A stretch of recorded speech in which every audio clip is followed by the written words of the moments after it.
Time to tell how this is the season of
Okay, I am a semi-professional race car driver and an amateur tattoo artist.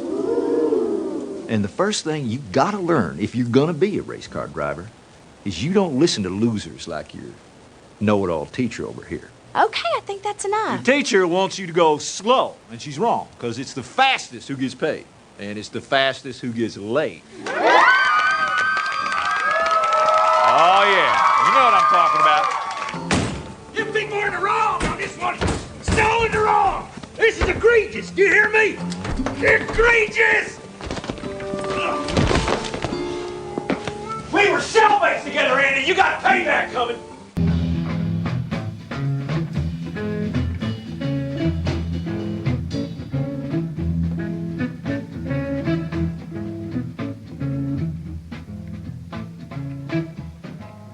Without a warning, you broke my heart. Taking a baby, torn it apart. And you left me standing in the dark line. Said your love for me was done. So come on, baby, baby, please. And I'm begging you, baby, as I'm on my knees. Turn on your light, let it turn on me. Turn on your love light, let it turn on me. Hey, let it shine, let it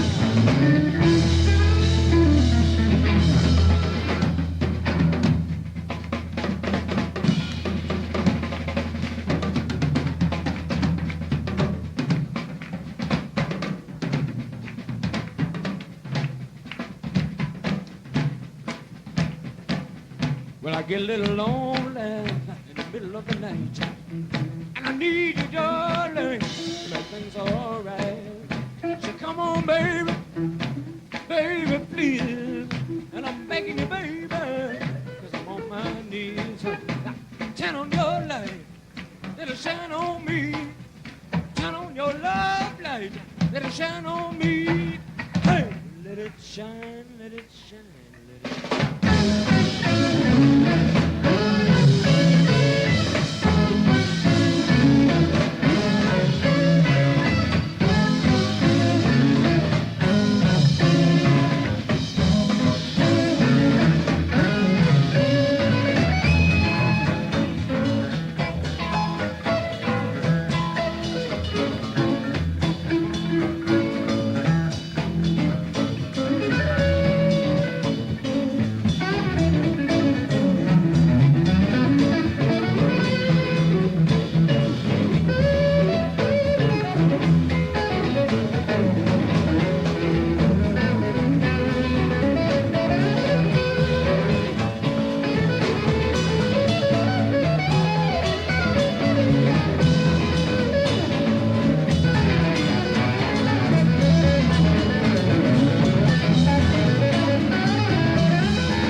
Without a warning, how you broke my heart.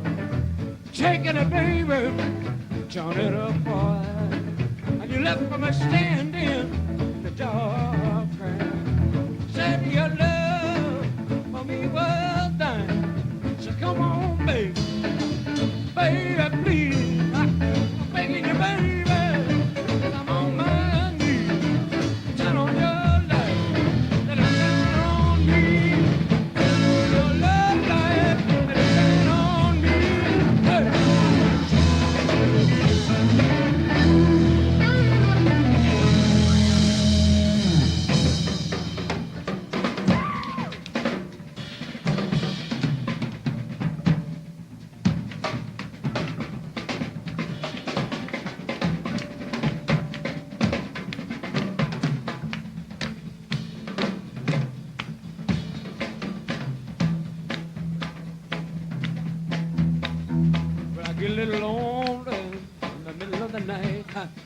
and I need you, baby, to make things all right.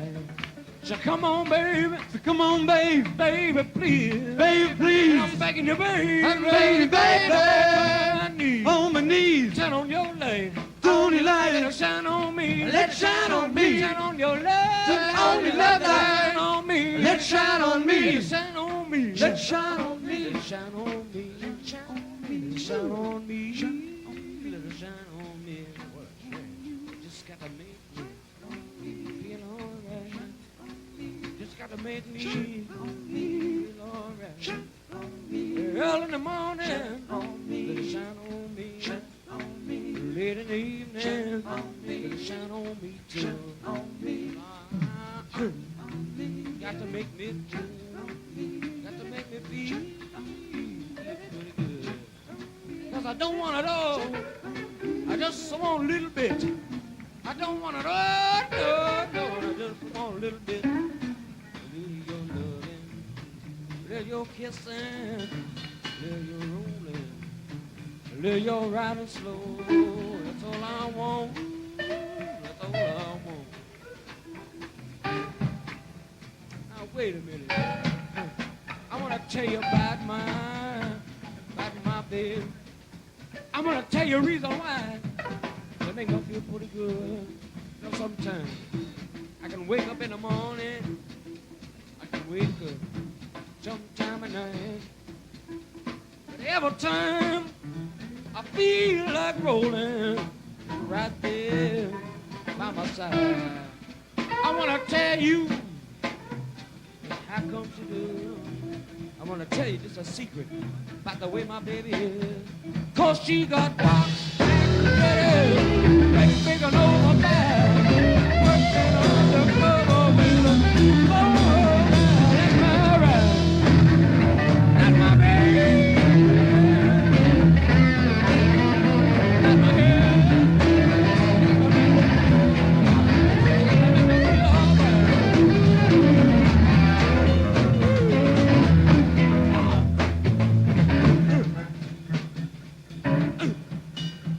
Sometimes I wake up early in the morning, just before the day is dawning.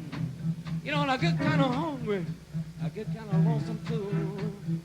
You know, oh Lord, all I got to do is just reach over my left shoulder, touch my baby and say, all right, why don't you wake on up?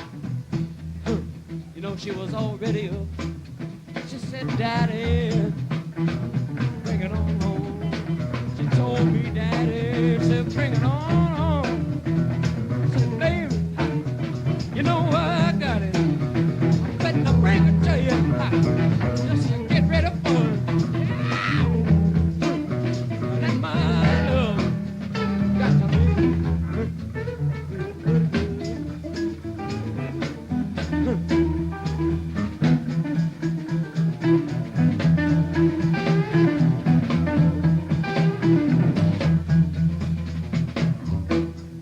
Now wait a minute.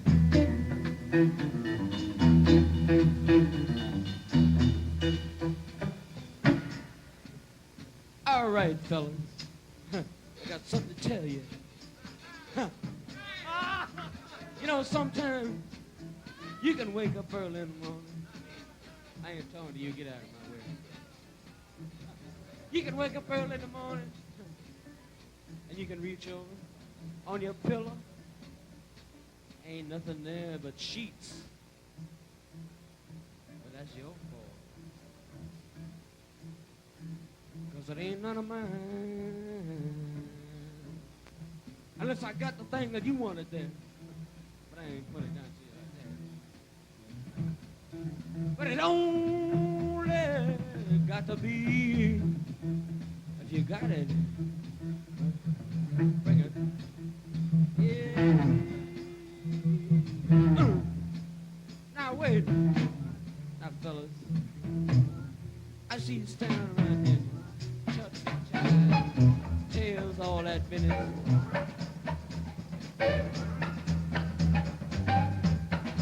Wait a minute. But you ain't got none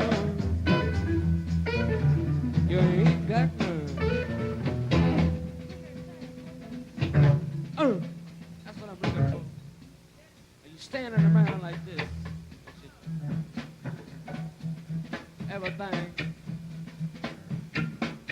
But I know when you go home this evening, fellas, there's a lot of men out here gonna go home alone. Now why don't you stop standing there with your hand in your pockets and look over to a pretty little girl. There's one. That's all you got to do. I ain't got no problem. I got mine, but do you have yours? I got mine, but you have yours. No, that's your fault, but that ain't mine.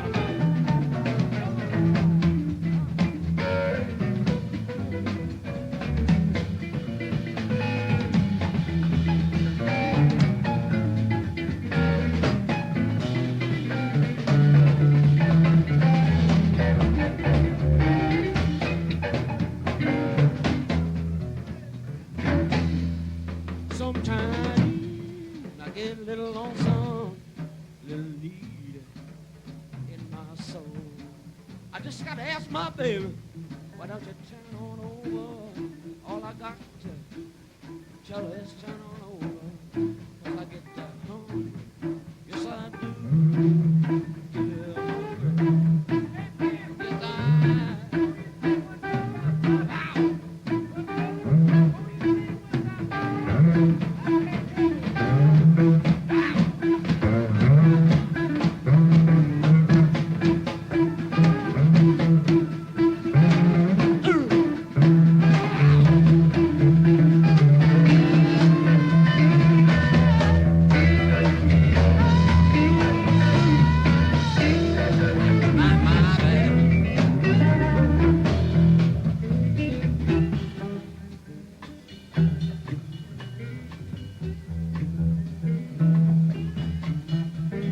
If I wake up in the morning just before the day is dawning, I get kinda crazy for my baby. I get kinda hungry for that good old thing too. And I know that's all I wanna do. You can't put nothing in my mind. But all I need, I just gotta reach over my left shoulder and touch my baby. I said, why don't you wake on up, darling? She said, Daddy, I've been awake before. Just gotta get it on.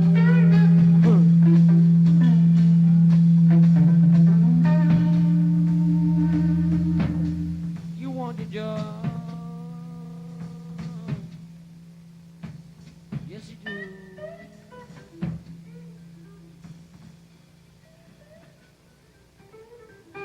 When I get lonesome, all I got to do is ask my baby to turn on her light. Just a little light, let it shine on me. Just a little bit, let it shine on me.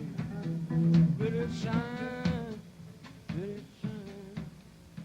So only love I need. Just gotta have some of your love. Turn on your light. I just gotta shine. Just gotta shine on, shine up on me. That's all I need.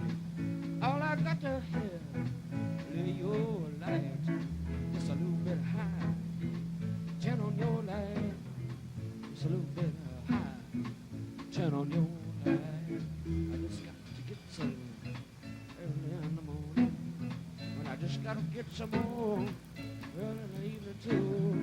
I just can't get enough of your loving. I just can't get enough of your love. Ask my baby, why don't you turn on your light? Let it shine on me. Ow. Shine on me. Let it shine on me. Shine on me. Shine on me, baby. Shine on me. Shine on me. All I need.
Illinois Nazis. I hate Illinois Nazis. Lay down, my dear brothers. Lay down and take your rest.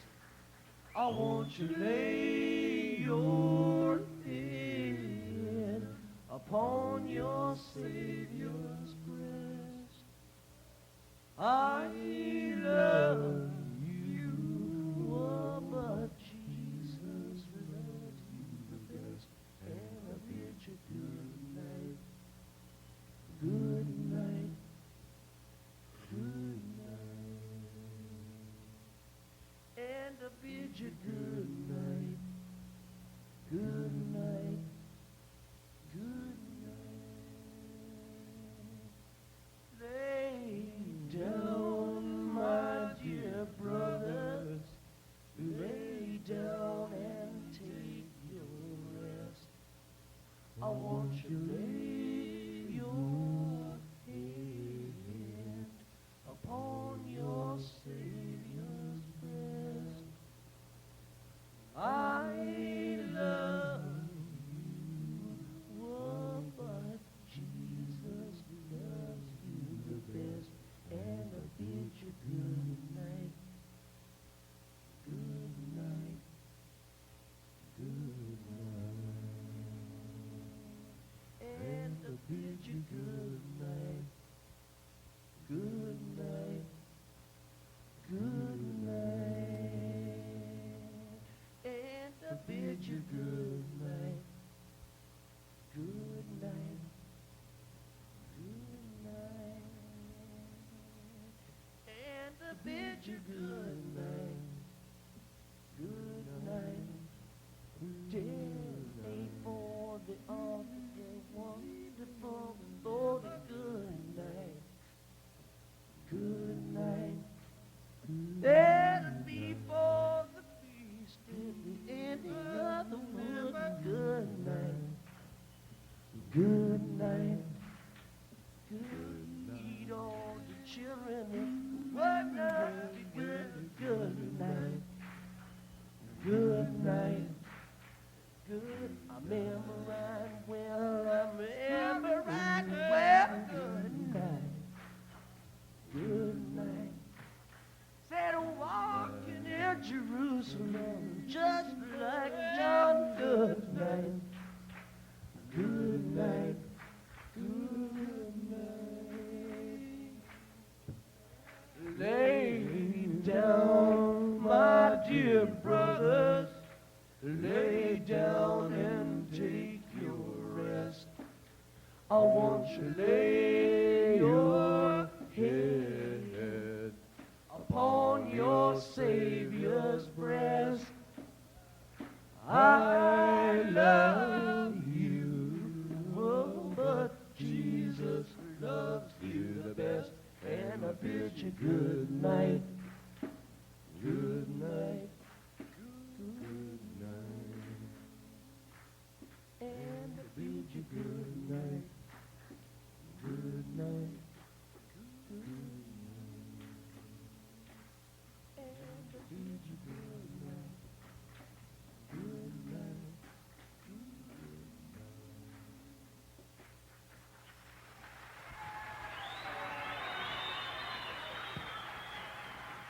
Grateful Dead, it's there for me. All right. Good night. Grateful Dead. Thank you, thank you. You've really been too much. You're welcome. Thank you, thank you.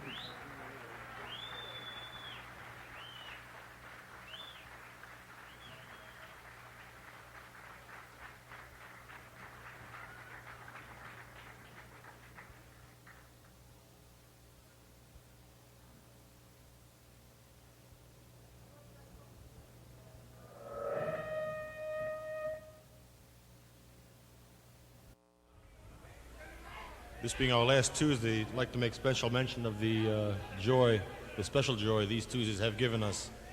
The fact that a lot of people who can't make it on the weekends, who can't afford the bread that the usual shows cost, can come here on Tuesday nights and hang out and listen to some of the new sounds coming on in the Bay Area. Past Tuesday night people are some of the other people who are going to be playing this week. The Santana started on the Tuesday here. And Power started on the Tuesday. All right, we're going to tone that down there a little bit. We've got I believe we got Stephen Graves on the phone here. Going to find out. Hey, Stephen, can you hear me? I can hear you. You're a little bit distant, but... Excellent. Yeah, that's better. Excellent. So how you doing tonight, man? I'm doing great. I'm out here in Santa Cruz, California, as you know, and it's great to hear your voice. It's been a while since we chatted, but yeah, man, what's going on in Cincinnati these days? Oh, well, just get rolling into winter, man. We're rolling into winter. Not liking it a bit.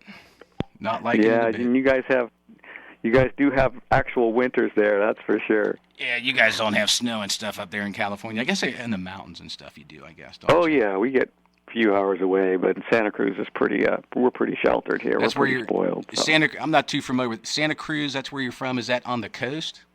Yeah, it's right on the ocean. It's just about an hour and 20 minutes south of San Francisco. Oh, gotcha.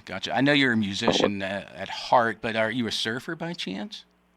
You know, I have surfed, but I'm more of a swimmer than a surfer. I just like to be in the ocean a lot and just kind of use that as my Zen meditation practice more than the more active surfing element. I have, and I've enjoyed it, but it's not my thing really. Yeah, gotcha. And do any scuba snorkel diving? Scuba, snorkel, anything like that? No, too cold on this side of the ocean, but we do that when we go to Hawaii. So. Oh, gotcha. But yeah, man. So, did you like the new record? Yes, I did. I played several tracks off of it, and also played the Sugary that you sent me, which everybody liked that. That was a good one. I agree. It is a smoking version of it for sure. Cool, man. So you've got a new album out. How many albums is this for you total? This is my 8th CD, believe it or not. My first one was released in 2010. So. Oh wow. I'm. You're prolific. I started. Yeah. I'm on CD every year and a half or so, and just the new music keeps coming, and I keep writing. It keeps getting better and better, and I have such an amazing array of incredible world-class musicians that perform with me on my records and also on my tours. Mm-hmm. This one was kind of fun. I had two people, actually a few folks that I hadn't played with before, my gospel singers who were just killing it on the record. Veronica McWoodson and Kelly Anderson, they're super great gospel singers out of Oakland, California. And then I got this gentleman, his name is B.J. Cole, plays pedal steel on Fool for You and also Fly to the Stars. And B.J. Cole lives in the U.K. and is one of the top session pedal steel players in the world. He played on Elton John's Tiny Dancer, and he's played with Olivia Newton-John and David Gilmour and Sting and a million other people. So he's one of the top session guys in the world, and I was so happy that he loved my record and was happy to play on those tracks. So that was a treat. And then I got also on the Fool for You, I've got Sasha Dobson, who plays a lot with Norah Jones back east. Those were some really nice special guests that I hadn't played with before. So. Wow, I was going to say that's quite the guest list there you got. And you've got a regular 27 musicians. How many? 27? 27. Yeah. Jeez, man. It takes a community to do these things. That's nutty. That takes a lot of logistics, I guess, and a lot of I guess you kind of travel around California, so I guess you got a lot of good networks, I guess, huh? Oh, totally, yeah. And there was realistically there were like three different bands in this record, even though a lot of the core players come in and out of different tracks. But it's great because each person brings a little bit of a different orientation. If I want to go more gospel or more R&B, I have certain people that really do that really well. Or if I want to do the reggae thing, I have people that do that really well, and just kind of harness the talents that way. And it ends up being a beautiful collaborative process in the end. So. Gotcha. Very, very happy about that. So if some of our listeners aren't familiar with you, I've played several of your tunes over the years. I've been a fan of yours for a couple of years, actually, since we first started touching base. If some of the guy or girls out there aren't too familiar with music, how would you describe it in just maybe one or two quick sentences? Your musical style. I call it, it's genreless in a sense because I cross over lots of different genres, but it's loosely Americana roots music. But we do everything from reggae to country and everything in between, and it's all kind of woven together with a little bit of a social activism, spiritual activism, social consciousness, social justice kind of vibe. You know, I'm from California, so we're always kind of knee deep in making a better world in this crazy one that we're living in now. So, you know, that always is a motivation that drives my music, and I try to do it in a kind and loving and inspiring way, you know. So that's always my sort of higher purpose, my spiritual path as a musician and artist, to bring something to the people that feels good and helps them maybe share in a collective consciousness about what we're doing here on planet Earth in almost 2019 now already. Wow, but there you go. That's pretty heavy, man. Yeah, most of the guys Capricorn. Okay. Most I'm of the guys. Capricorn, you know, I got that save the world thing defect when I was born, so I'm like stuck with it. Well, hopefully you succeed. So far, so good, I guess, huh? Well, we all have to do the best we can, contribute what we've got, and thank God I've got the music to speak through, you know, through my soul and present that to the world out there, and hopefully inspire people to listen and feel good, you know. Gotcha. So, let's see. How long have you been playing music? Have you been playing music since you were a kid, or is it something you got into a little bit later? Oh, God, yeah. I've been playing since I was 13. Actually, my How Long video we had on YouTube, we had some my dad's old Super 8 movie footage, and I got to see myself opening my first guitar when I was my son's age. Had to be about 7, and I didn't remember that because I blocked out most of my childhood. But so I got my first guitar at 7, so I started playing guitar then, I guess. But I remember seriously getting into it about 13 or 14, and I've been playing ever since, and really kind of took off as trying to do this as my profession and career really more around 2010, 2011 after I released my first record. And I thought, this is what I want to do in my life. And, here I am. And you're doing it 8 full-time. records later. Yeah, there you go. Yeah. It's tough to be a musician. I know a lot of the guys that come in studio, especially starting out, it's a long, bumpy road, and it's filled with potholes and treacherous things could cross your path, and et cetera, et cetera. So it's good to see you succeeded so far. I mean, you're always playing out. I follow you around on Facebook, see where you're playing. It seems like you have a grand tour of California almost, yearly. You travel all over the place, man.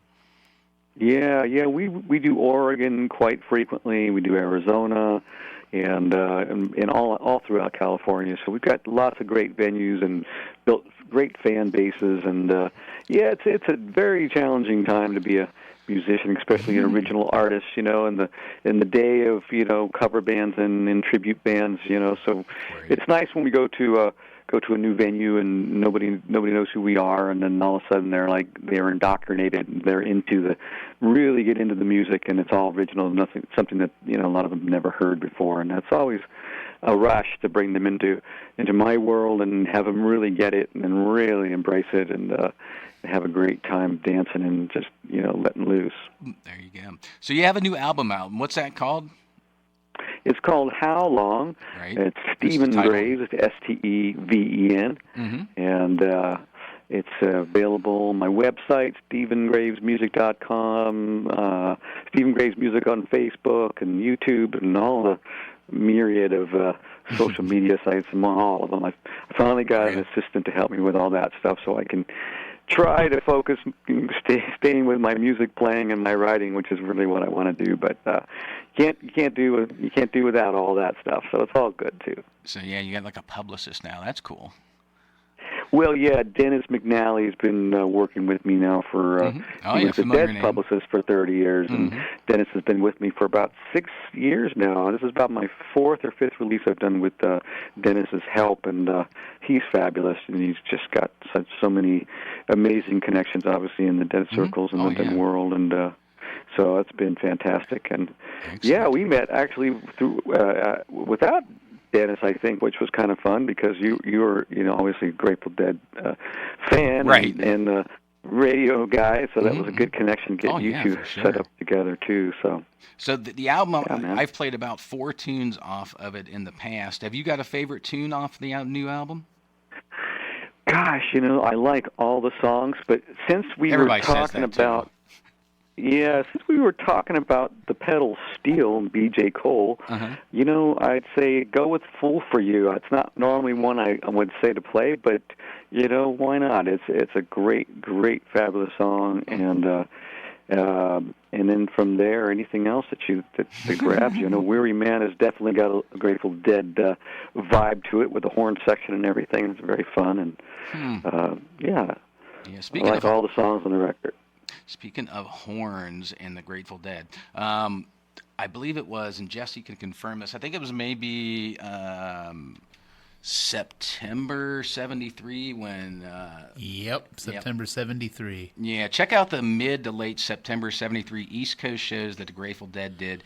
They actually brought, Martin Fierro and Joe Ellis.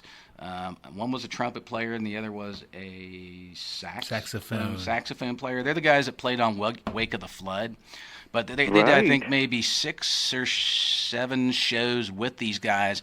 And, it was awesome. You hear stuff like, a Truckin' or a Sugar Magnolia with them backing them up. Yeah, it's really cool. Definitely check it out. So great. 9:15 and 9:17. Both of them are at William and Mary College. Gotcha. Are well worth checking out. Gotcha. Yeah. Nice. I had no idea that Dead ever played with horn section live. Just a couple times. Actually, check out December 30th and December 31st, 1982, I believe it was. With the Tower of Power horns? Yeah, they actually played 2 shows with Ella Fitzgerald and the Tower of Power. Oh, wow. Yeah, those are good shows, too. I've played those shows on air. They're hot. They're hot. But anyway, we digress a little bit. The other voice you're hearing, by the way, Steven, that's Taper Jesse, my co-host. Hi, Steven. Hey, I was here for your last interview. I just didn't have any questions. Oh, nice, man. Right. We couldn't get in last time. I think we did a FaceTime interview because the phones were not cooperating. So it was easy. I'm not a technological guru here. Well, I know you got one Grateful Dead tune, Sugary. I played that, I believe, a week or two ago, probably 2 weeks ago. I know you got one Grateful Dead tune on the new album. Do you have a favorite Grateful Dead tune? Oh, I would say Sugary is probably my favorite song. I mean, until I hear something else that I like as much.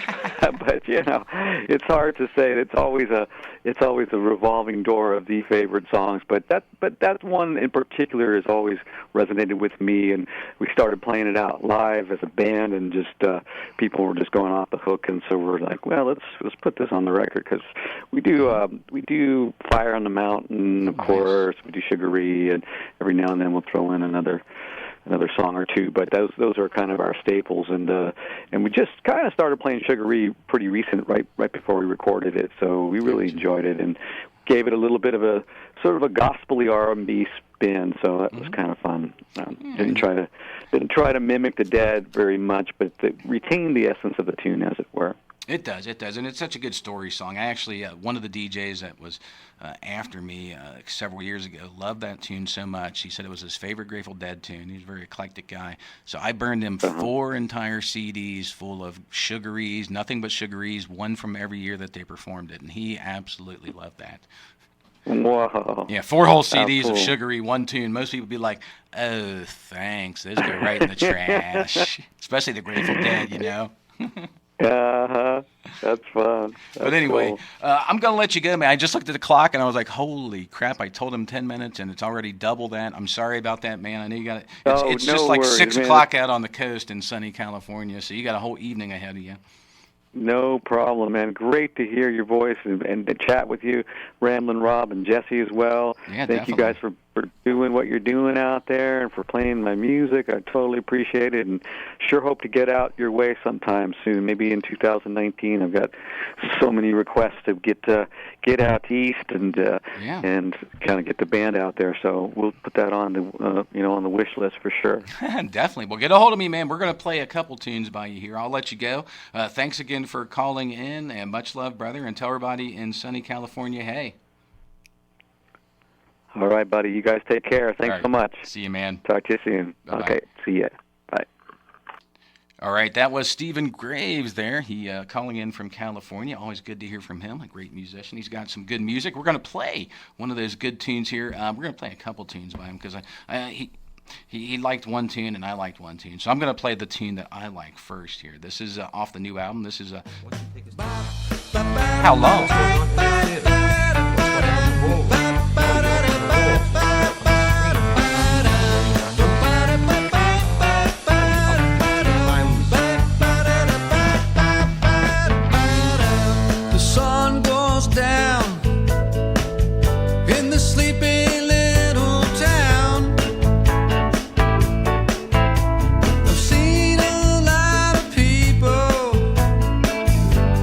Children on the playground.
Thank you for tuning in to listener-supported WAIF Radio. We're in the middle of our fall member-thon. Help keep WAIF Radio on the air and indicate your support for this show by making a pledge right now.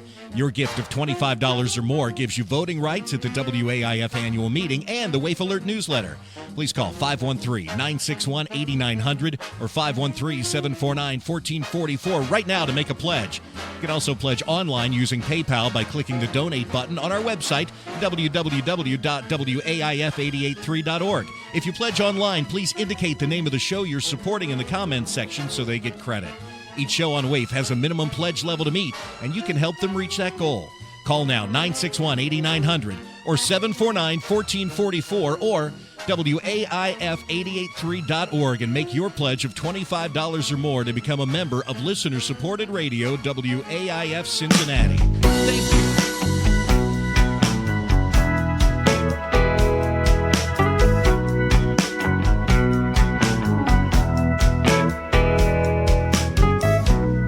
When they come to take you down, when they bring that wagon around, when they come call on you and bring your poor body down, just one thing that I ask of you, just one thing.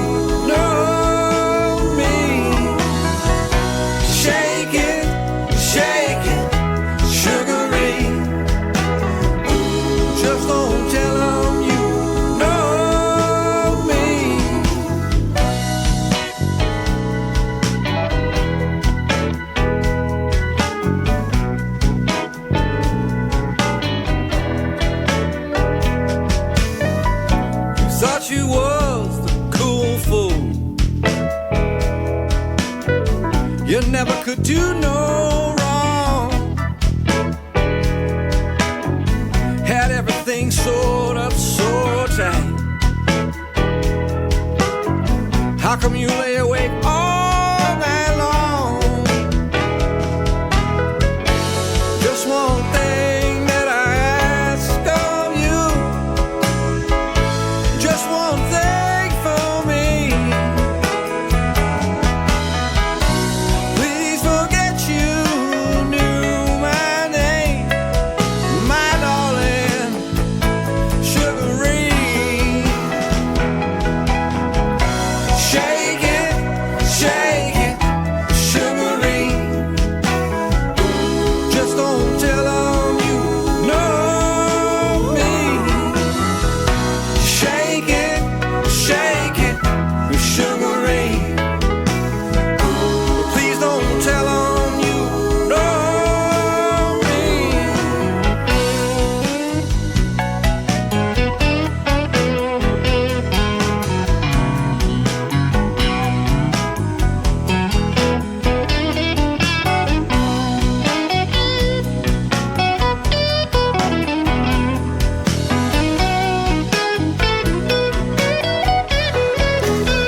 You still had to stand out in the pouring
and I will meet you at the Jubilee.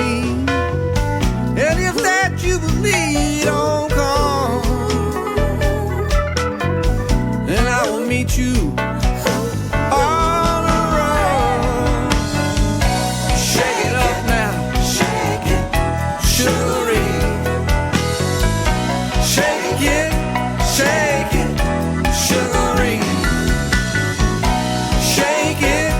Shake it, sugary. Just don't tell you no.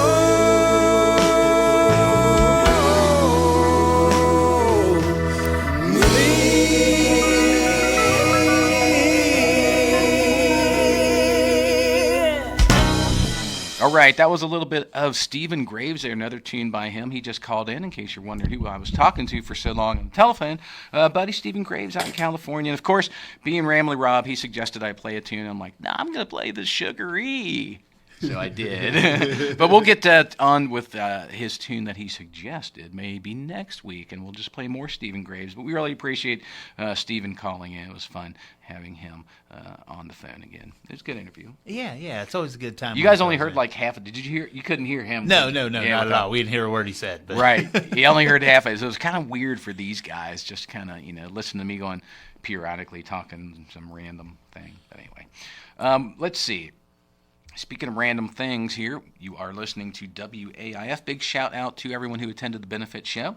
And and all the bands. We had a lot of great people. We had Casey Ladd and Rob Collins. Rob's actually in studio. Say hi, Rob. Hi, guys, on the radio. It's Radio World in Cincinnati. Thank you very much for helping us out. He was my floater. He kind of did everything that was needed to get done there at the event. And also, Casey was the door guy. Jason Bram did the artwork. Adam and Katie from Stanley's helped us out. And big shout out to Stanley's for letting us have the event there. That was really cool. It went very well. And also, big thank you to all the patrons and all the people who donated money at the door and donated money at the silent auction area. We had a lot of great gifts. Hope everybody enjoyed them. And I think Rob actually won some. What did you win? I don't even know. I won the gift certificate to Ritzy's Automotive Shop. Oh, that's right. $100 gift. Get my brakes done. Thanks to the radio station. It was a big. Oh, and speaking of that, yeah. Speaking of that, this was on the ground. This is their business card, and on the back, there's a free oil change. So that was part of it, too, I think. So, yeah, there you go. I was wondering who won that, and see, that's why you came in to get a free oil change. What it is. We should note that not only does Ritzy Auto support WAIF and every year. Rob's Greatest Story Ever Told, they proudly display a 13-bolt right on their business card. And I love shop. Out of all their business mottos, they probably have one of the better ones, actually. Read the business motto on their card there. Their philosophy of business. We treat your car like a baby, even when it's old enough to smoke. There you go. So, yeah, real great place. I personally take my vehicle over there, so... Yeah, Me too. Mm-hmm. Yeah, I mean, everybody does. It's almost oxymoronic to use these terms like an honest lawyer or an honest politician or an honest auto mechanic, but it's almost oxymoronic. But in this case, he is an honest guy. I've actually taken my vehicle over there thinking I had to have stuff done, and he called and let me know that I didn't have to have stuff done, unlike about any other place in town that rakes you over the coals. Personally, I had to dress down a dude from a tire store in Cincinnati somewhere. The wife had a nail in 2 tires.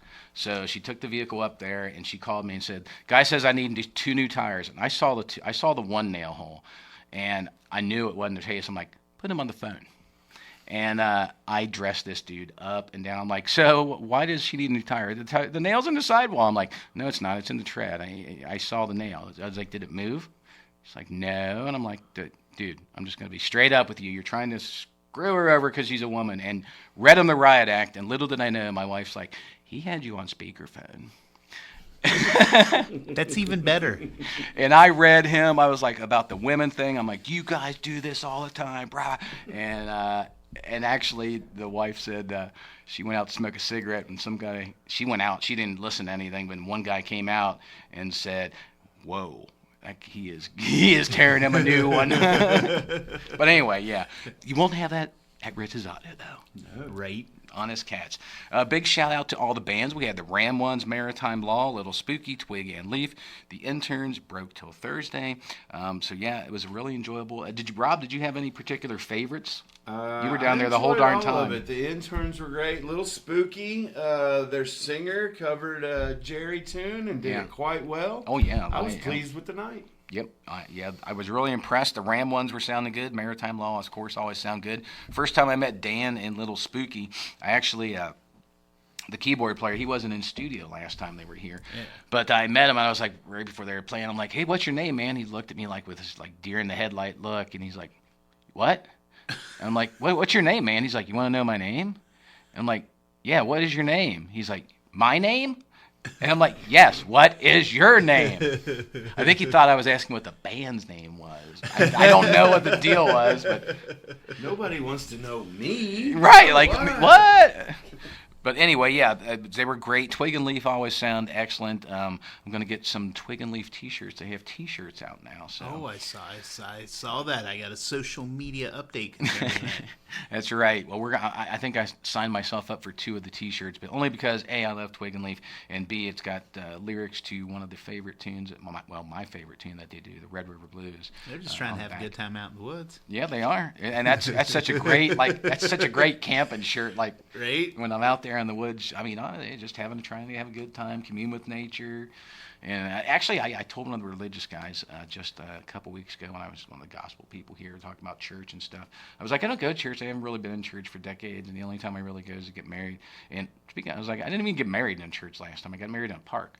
So I was like, I don't go to church, but I go out. That's why I go backpacking, or I just go out in the middle of these large tracts of woods or desolate areas and just get in touch with nature, man. Commune with whatever, So. Mm-hmm. Yeah, I like it. It's better than church. It's way cooler, man. There's no one telling me what to do. It's a real religious experience. It is. It is. I mean, people have been. I took some neophytes down to Red River Gorge a couple months ago, and they were just, they were just like, oh my God, I can't believe that. Yeah, you might want to define neophytes. It's not nympho. Neophyte. A neophyte is someone, a newbie. I know what it means. You know what it means. It's a funny word, though, isn't it? Yeah, it's a funny word. It sounds very insulting if you don't know what it is. No, just some rookies. You called me a what? Well, just some rookies. Like, Hector, God love him. I love the guy. I'm going to go up and visit him here soon. But I think he brought, some, LED lights, stuff he would take to a music festival. Yeah. Like some LED lights that were shining up and a big radio blasting tunes and stuff. It was like, wow, man, it's just that little festival set up out here in the woods. You should have Hector come through the studio again. I should. He's up in Chicago, but Hector? Hopefully he's listening. Yes. I told him probably Christmas I'll be up to visit him probably sometime if he's up there. I don't know. We'll find out. After the first of the year, Hector, come see us. Yeah, you should run down here. Come a little closer to the radio, to your speaker. Take a vacation. This is me talking to you. Please, come in. We could do a Hector. camping trip and a radio show host on Thursdays and then leave for Friday to go camping. Perfect. Yeah, this sounds awesome. Mm-hmm. Hector, if you're still listening, as you should be.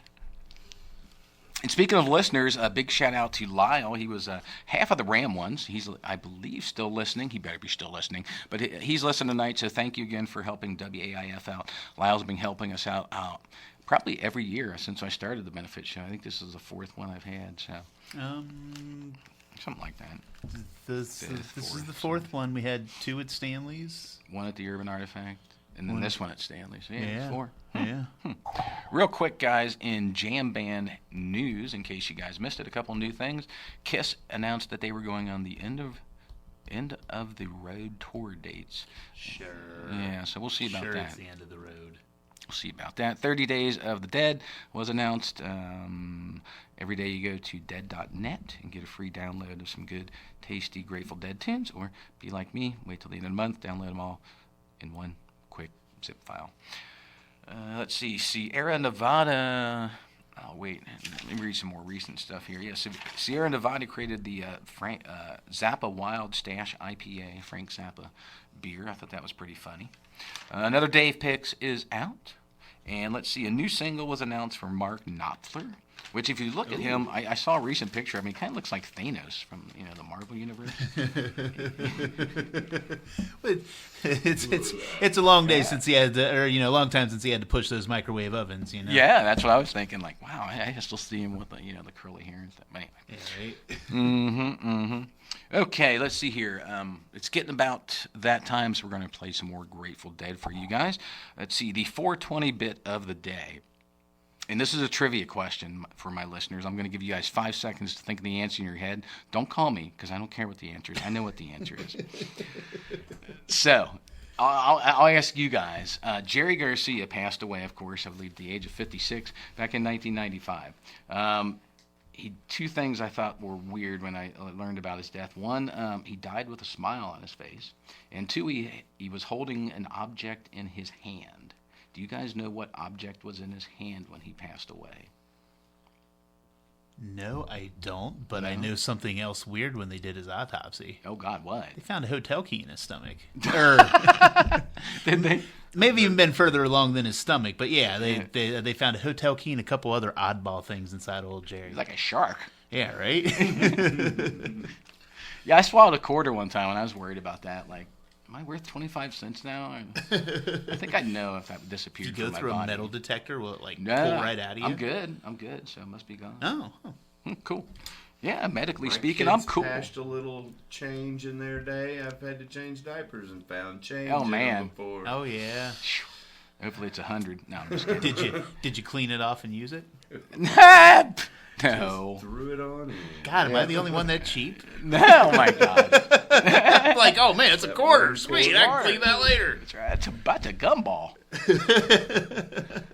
Get hours of So no guesses on what he died with? Bic lighter? Bic lighter? That was actually going to be my guess. Was a Bic lighter? It was actually an apple. Huh? Yeah, weird. What? If he would have ate it, that doctor would have stayed. Well, maybe it's a problem. He ate that apple and the doctor stayed away. Yeah, you never know. Damn it, Jerry. Couldn't make it to the doctor. Yeah, I thought that swallowing was hotel keys, Jerry. I thought that was kind of weird. Well, we've got an interview that was at the very end, and sorry for the interview. So this is a good interview, though. The interview with Bill Graham, that was the very end of the Fillmore, the last days.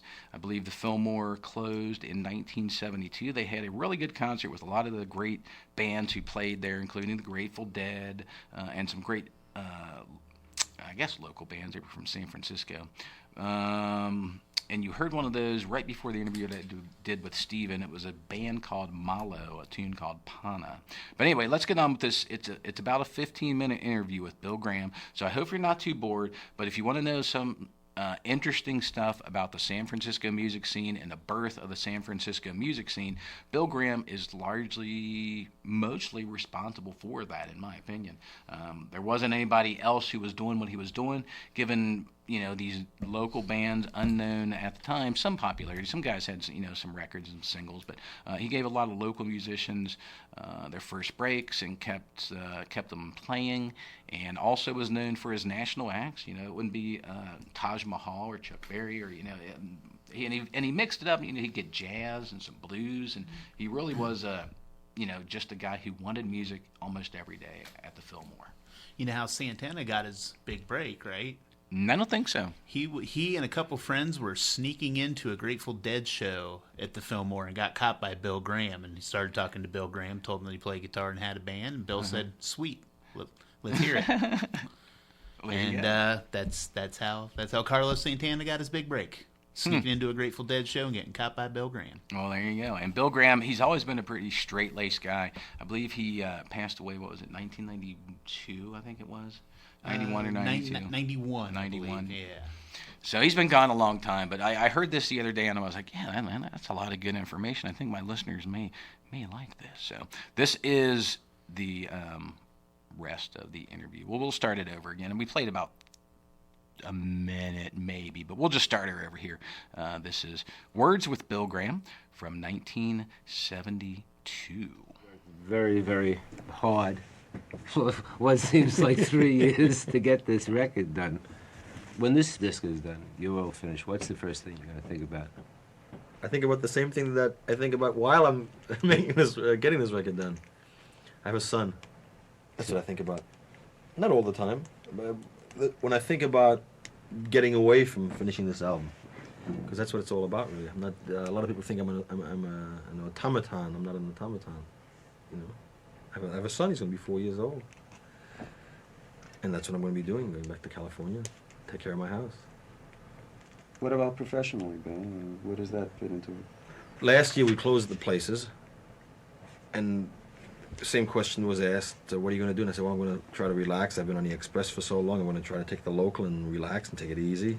Spend more time with my family. Then we got into making a film about the closing week and editing it and working on the sound and whatnot. And then we got into the album, and it's been a ball buster. Working with the groups. A lot of the problems that I had as a producer at the film were with some of the musicians and some of the agents and some of the managers and some of the record companies extended into the difficulties in putting this album together.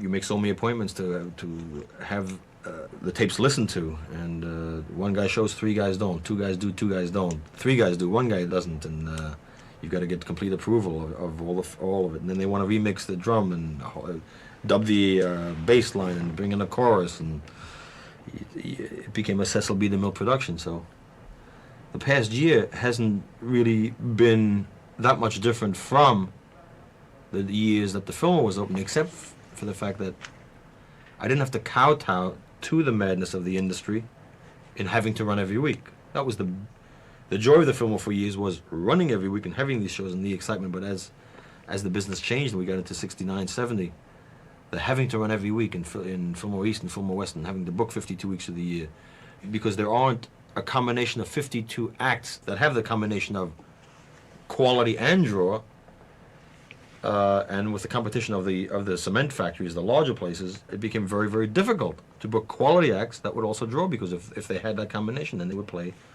larger places, or if they would play our place, then you started digging into the rider.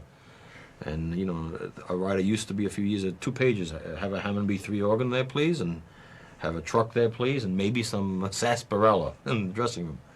And then when you got to the contract of today, we're on page 28, paragraph C, chapter 9, when they say, meet us at the airport with 5 limousines. In the dressing room, we will have 2 cases of Dom Perignon champagne, and the drum riser will be this high and 9 spotlights, and mustard on the side.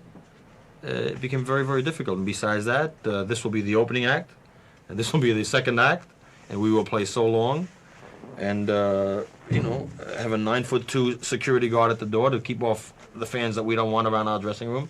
It became very, very difficult. But you're still producing, Bill, even though it isn't at the Fillmore. You're still producing concerts. Don't you still have the same problems? No, there's a big difference. When it gets to a point where I no longer want to cater to the whim. I mean, I have respect for the artist.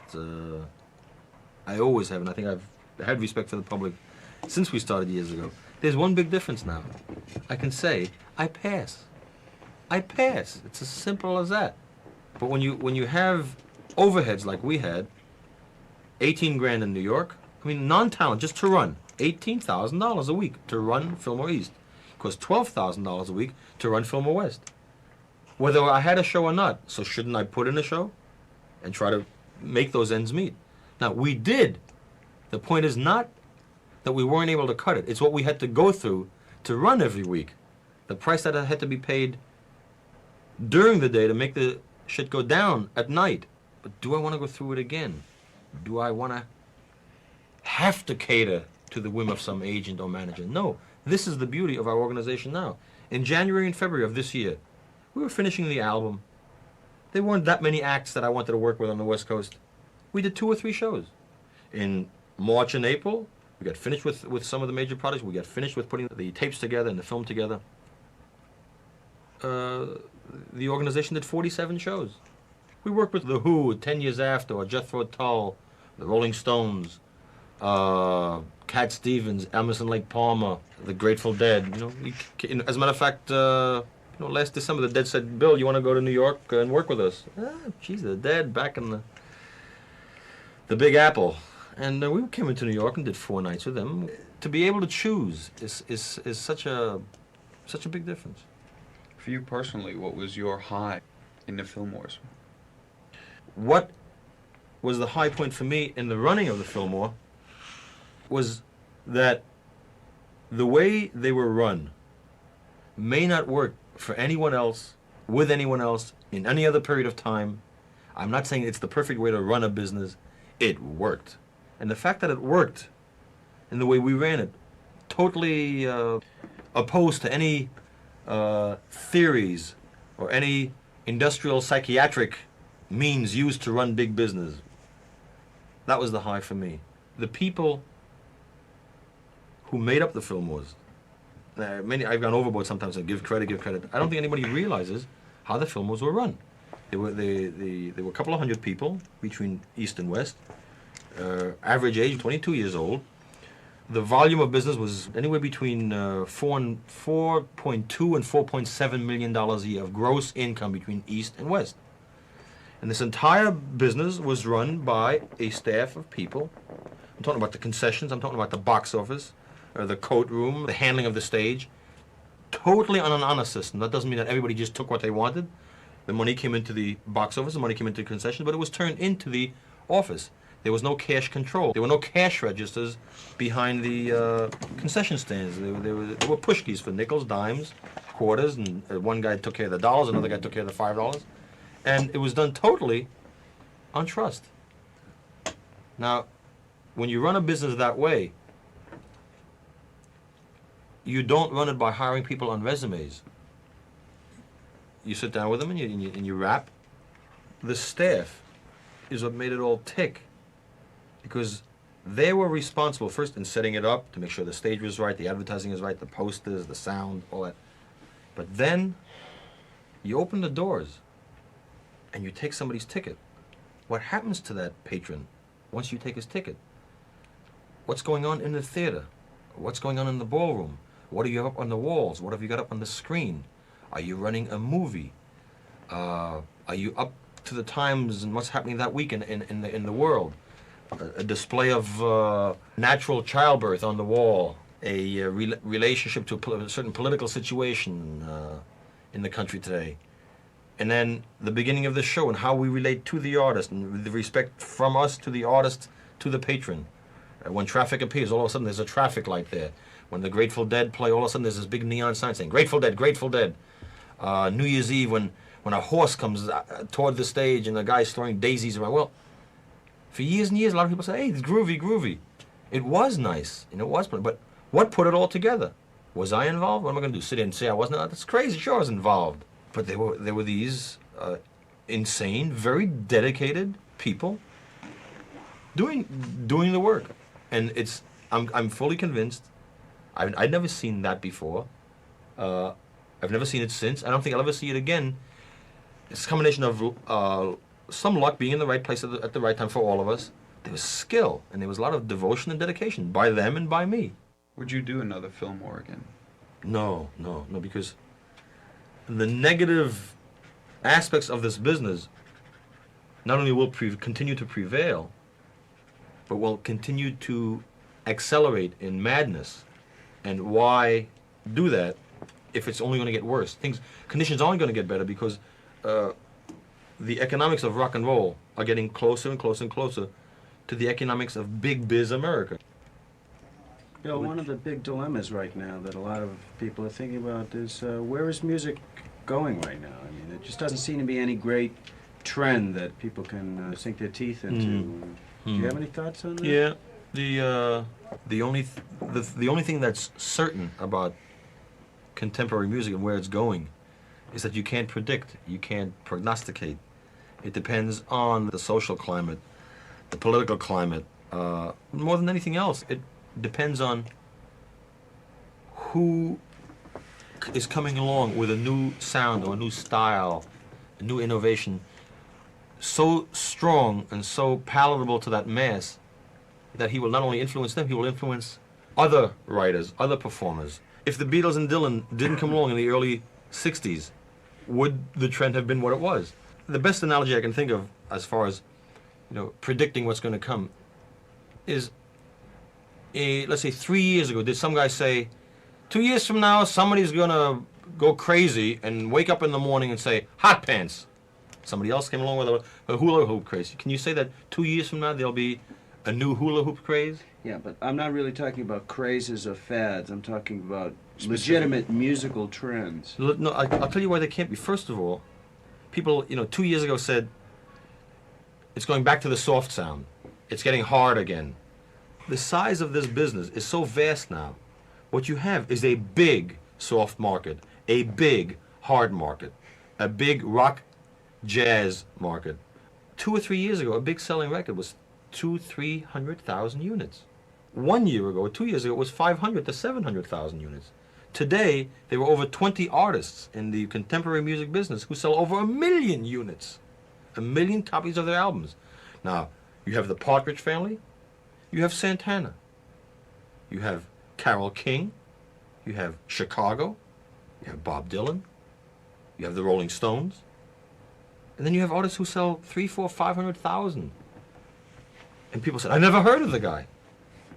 The business is so huge that no one trend is going to emerge. If 3 or 4 years ago there were 5 million buyers of contemporary music records, well, let's say 8, 9 years ago there were 5 million.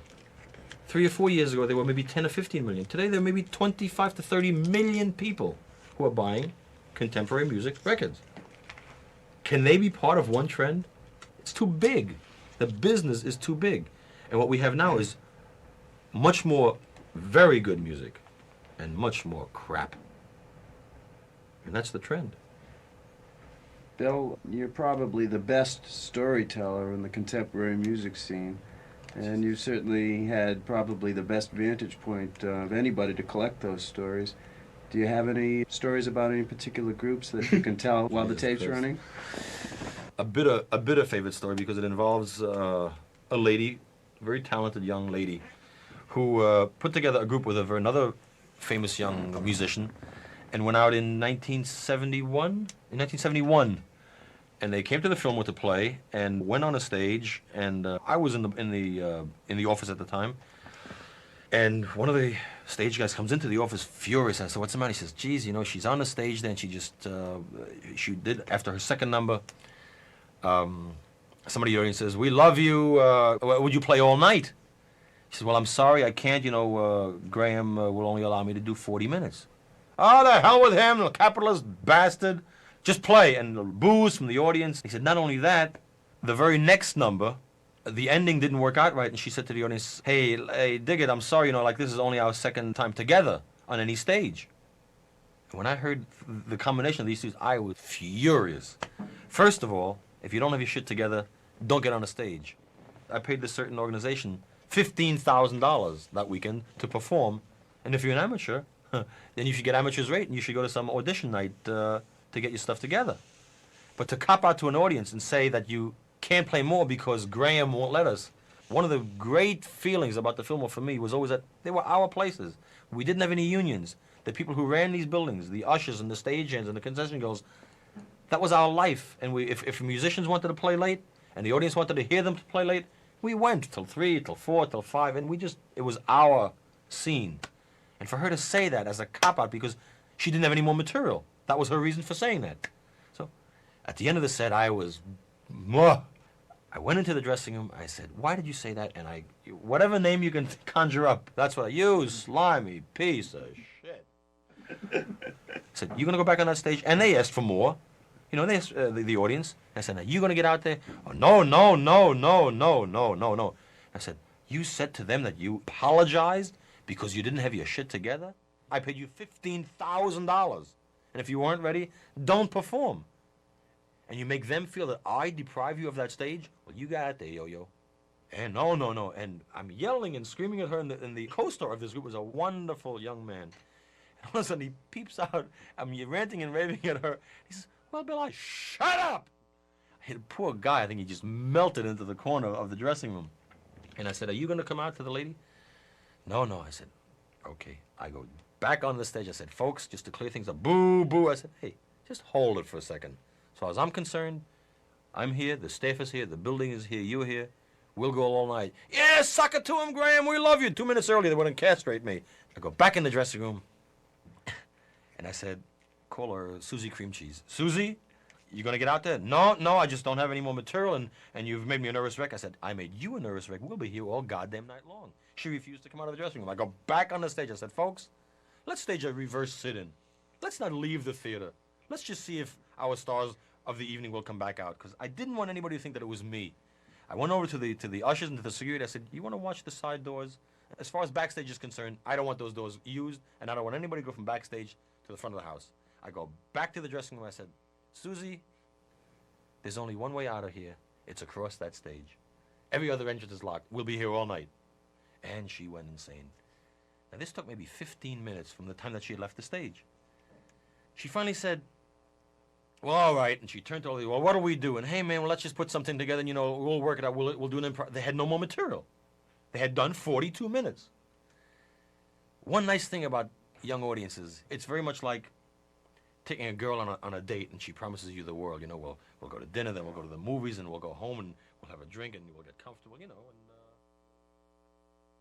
and I'll tell you. Bullshit! The metric system is the tool of the devil! My car gets 40 rods to the hog's head, and that's the way I likes it!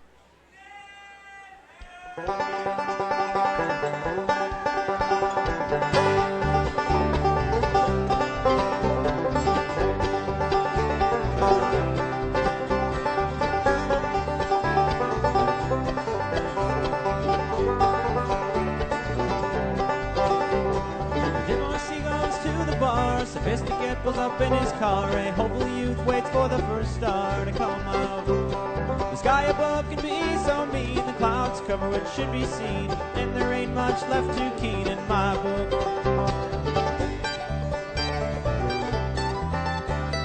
Hanging on to someone else, he tells you that peace sells, and you see it like all's well. I ain't jealous. And though you used to listen to me, my inner thoughts have made you flee. I know you're just trying to be what you want to be.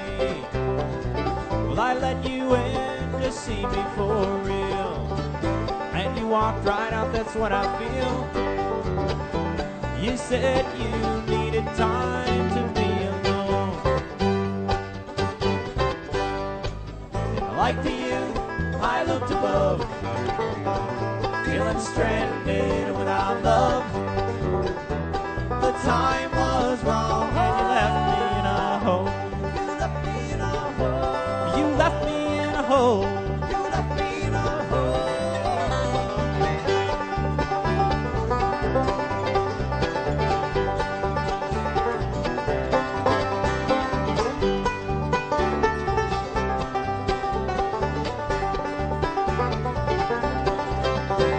The rain it comes, the rain it goes. The question is she friend or foe? The storyteller looks to his toes. He's stuck here. The dragon's breath is on my neck. Which way is home? Hold on a sec. The bartender put a bottle of beer on the table.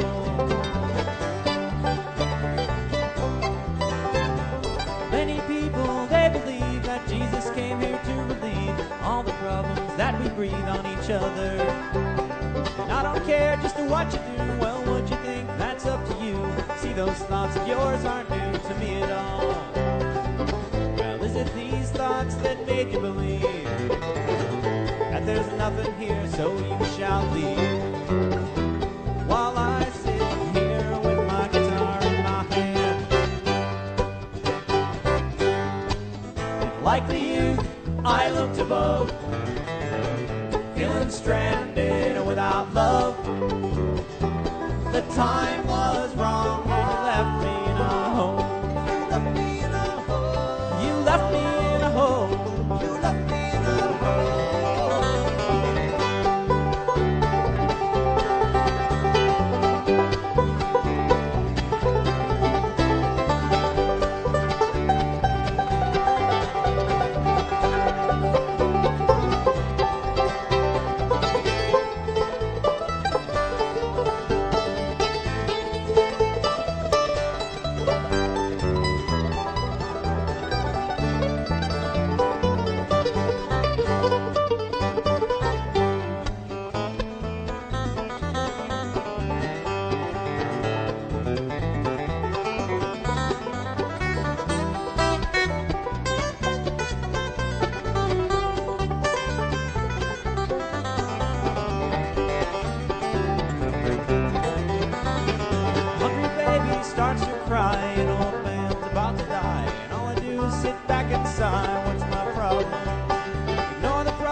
sit beneath the tree. If your eyes are closed, you can't see the sunrise.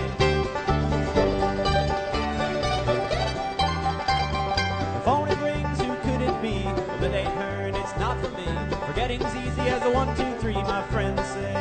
But her face is still all too clear, her leaving me with my biggest fear. Something's got to help me steer away from her.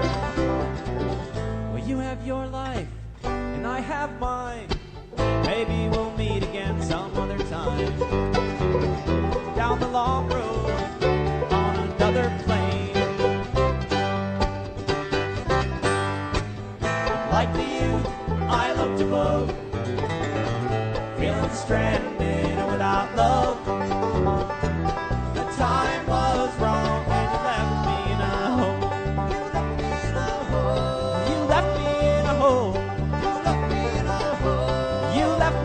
hole. Oh, you left me in a hole. You left me in a hole.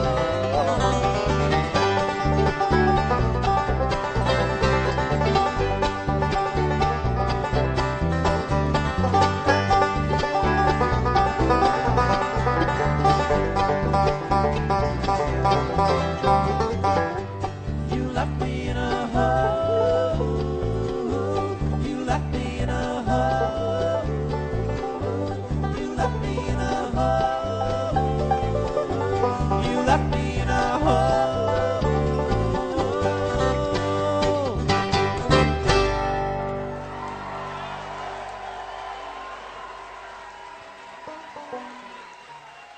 Hey, let's get our buddy Danny Barnes out here and play some freaking bluegrass music with old Danny Barnes.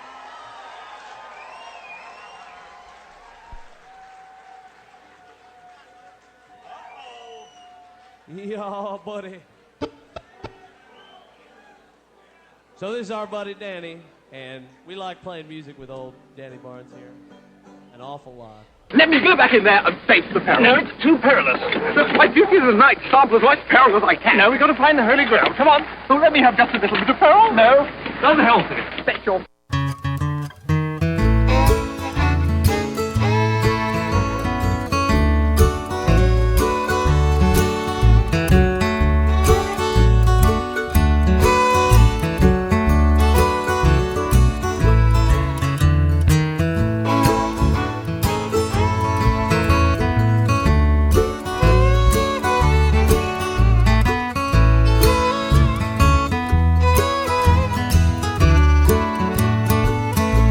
My words to glow with the gold of sunshine, and my tunes were played on the harp strum. Would you hear my voice come through the music?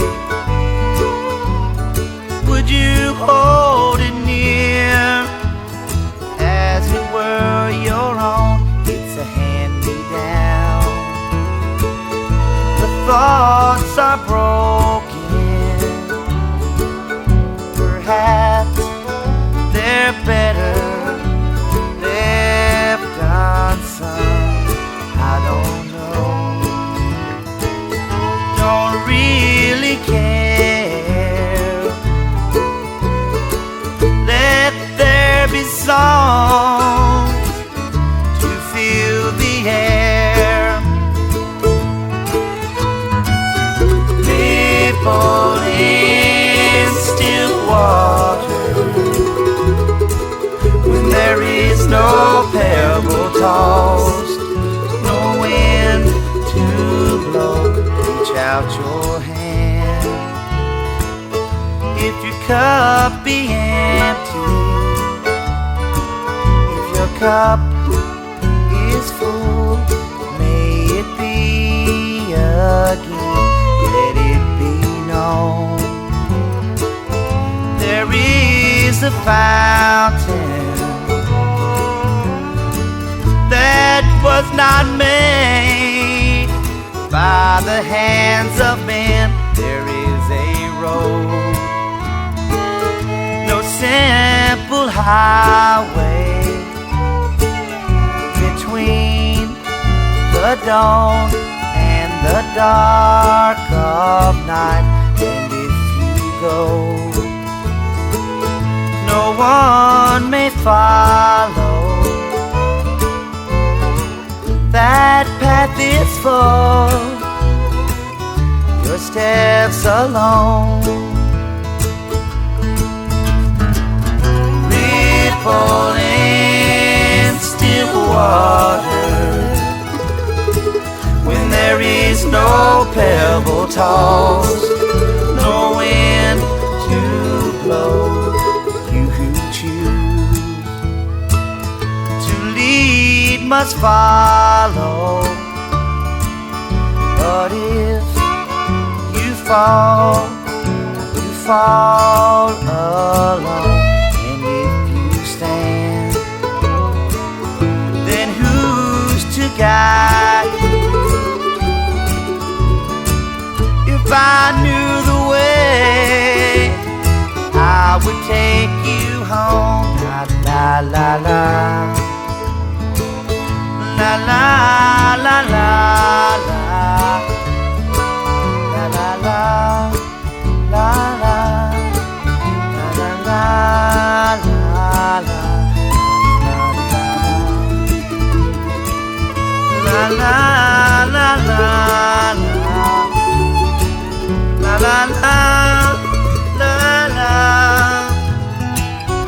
la la la la.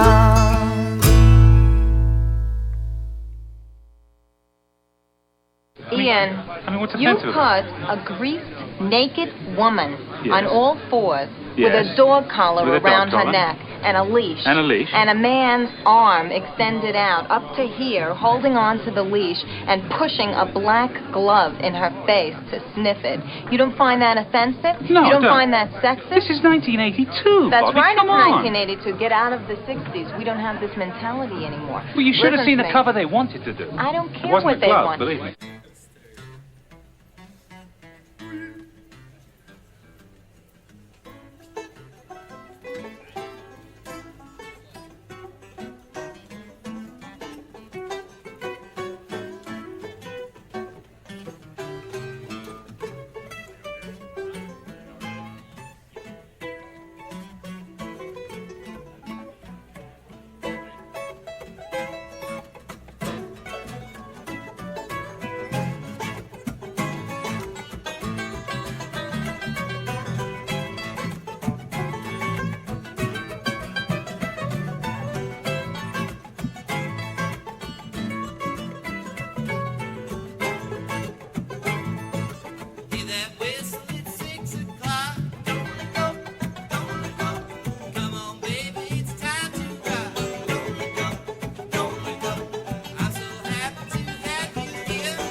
right, Brain.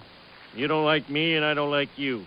But let's just do this, and I can get back to killing you with beer.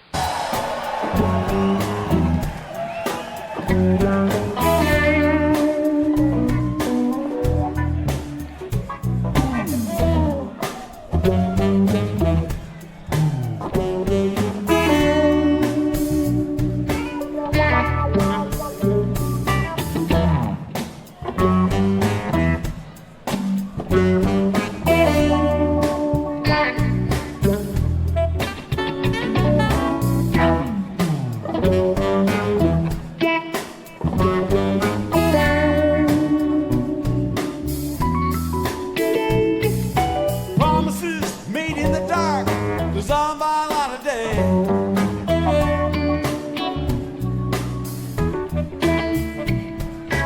Ain't no telling what will be, always been that way.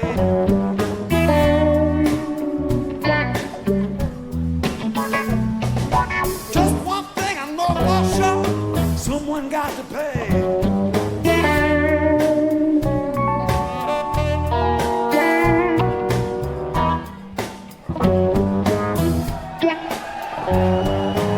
Ain't no easy answers, all I'm trying to say.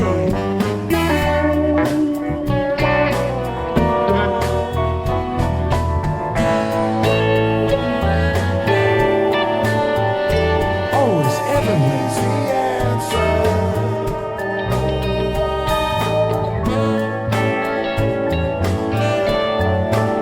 Ain't nobody can easy answer.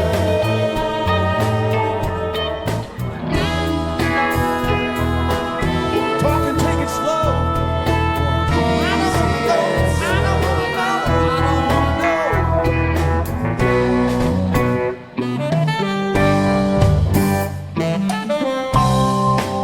know.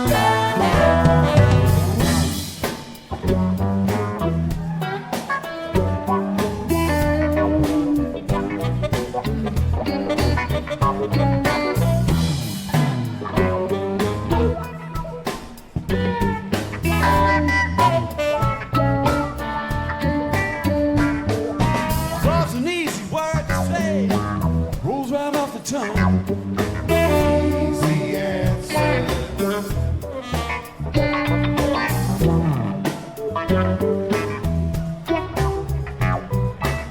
Seem to crop up like a weed, most every song is sung.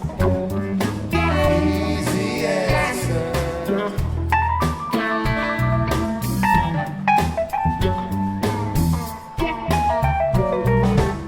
Always sounds so easy, wait, fall upon the ear.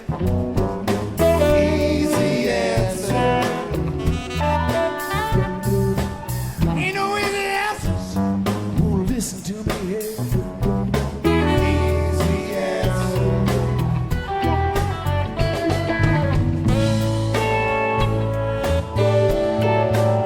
Ain't nobody cares. Easy answer.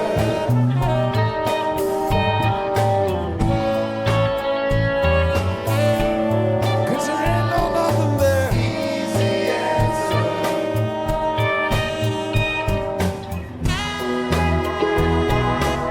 Talk and take it slow. I don't wanna know.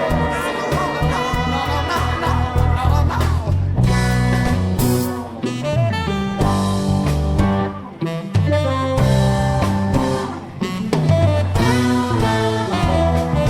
Shut your eyes and listen to the colors of your mind. Easy answer.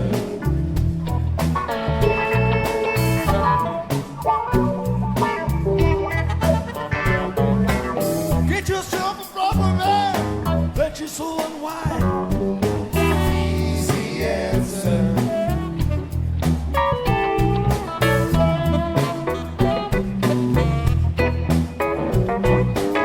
You don't have to say a word if you got dick to say.